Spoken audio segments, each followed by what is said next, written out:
ওদালগুৰি জিলাৰ মাজবাট আৰক্ষীৰ পৃথক পৃথক অভিযানত যোৱা নিশা ৩৯ কেজি ভাংসহ ২খন মটৰচাইকেল আৰু এজন ভাং সৰবৰাহকাৰীক আটক কৰে। ইফালে আজি দিনৰ ১২ বজাত আন এটা অভিযানত মাজবাটৰ বাঁহীপুখুৰী চাহ বাগিচাৰ ১২ নম্বৰৰ লাইনৰ সমীপত ওৰাং ৰূপাপথৰ পৰা ৪৫ কেজি ভাংসহ বিলাসী বাহন এখন আৰু ২জন ভাং সৰবৰাহকাৰীক আটক কৰে।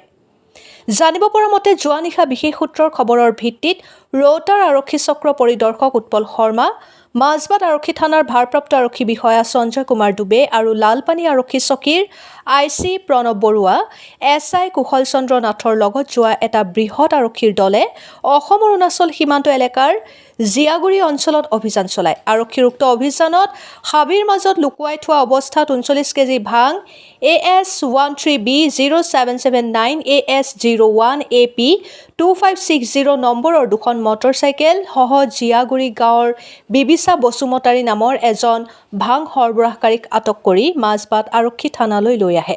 আজি দিনৰ ১২ বজাত আৰক্ষীৰ দ্বিতীয়টো অভিযানত মাজবাটৰ বাঁহীপুখুৰী চাহ বাগিচাৰ ১২ নম্বৰ লাইনৰ সমীপত ওৰাং ৰূপাপথৰ পৰা ৪৫ কেজি ভাংসহ AS01AFX 8458 নম্বৰৰ এখন বিলাসী বাহন আৰু বৰপেটা জিলাৰ হাউলীৰ ৰাজেশ কুমাৰ দেউৰী আৰু ওদালগুৰিৰ বীণাশ্ৰী বসুমতাৰীক আটক কৰি মাজবাট আৰক্ষী থানালৈ লৈ আনে। পিছত মাজবাট আৰক্ষীয়ে ৩৮/২৪/39/24 নম্বৰৰ দুটা কেছ ৰুজু কৰি তদন্ত অব্যাহত ৰাখিছে বুলি জানিব পৰা গৈছে। জব্দ কৰা ভাংখিনিৰ আন্তঃৰাজ্যিক বজাৰ মূল্য প্ৰায় ৪২,৫০,০০০ টকামান হ'ব বুলি আৰক্ষীয়ে জানিবলৈ দিয়ে। মাজবাটৰ পৰা পংকজ কুমাৰৰ ৰিপৰ্ট, অৰুণোদয় আছাম।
আমাৰ হেৰি বাকী তিনিটামান আউচ কৰি উঠি পেলাই ইয়াত লাগা আৰু চিলাব লাগিব ন অঞ্চলকেইটা আহাচোন বা হেৰি এই বস্তু এনেকৈ মুকুটাই দিয়ে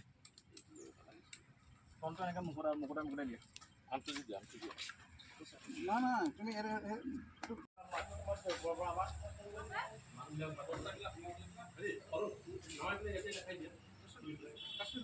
আমাৰ আঞ্চলিক উঠাই দিয়ে ভালকৈ দিয়ে কাপোৰ কাটিব নালাগে